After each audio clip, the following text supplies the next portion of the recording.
I hope this message finds you doing well, and I hope this message finds you if you're not. Because sometimes in life, we don't feel well. Sometimes it feels like life won't allow us to feel well, and that we don't have the power to change that. And so many things in our lives seem to reinforce that, but it's the farthest thing from the truth.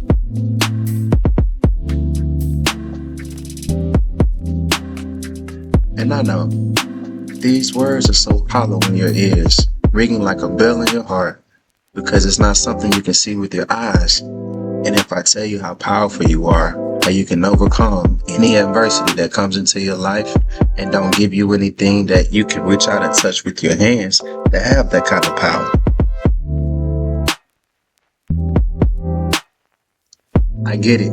But the thing is, if I told you that it's just you that you need and all the fertilizer you need to grow the change in your life that you wish to see is sitting inside, it would seem unreasonable. Because if that was the case, then how do you ever end up somewhere you didn't want to be in the first place? I know. I myself hated these words before I understood their truth.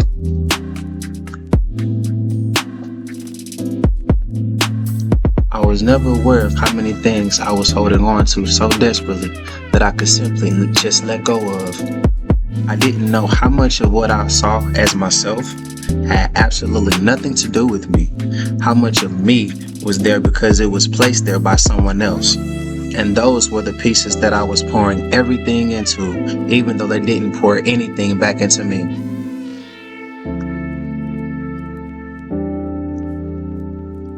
For so long, I felt so empty.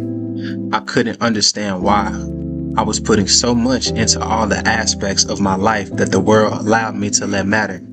I tried to be a good employee, a good citizen, a good friend, a good child to my parents, a good sibling to mine, a good political activist to my community, a good person to humanity. I tried to be everything but a good me.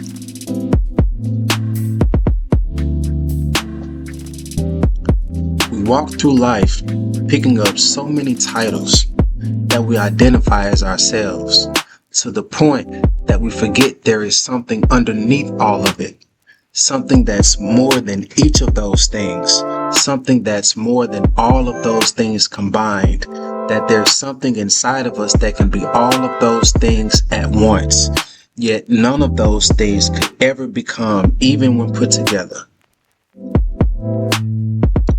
Inside us all, at our very core, our essence, we become something that no title could encompass. None of these roles can fulfill. Something that's more than a word. Beautiful, powerful, ugly, weak, all become hollow and without depth when compared to you. You are more than special. The divinity that handpicked all of creation chose you.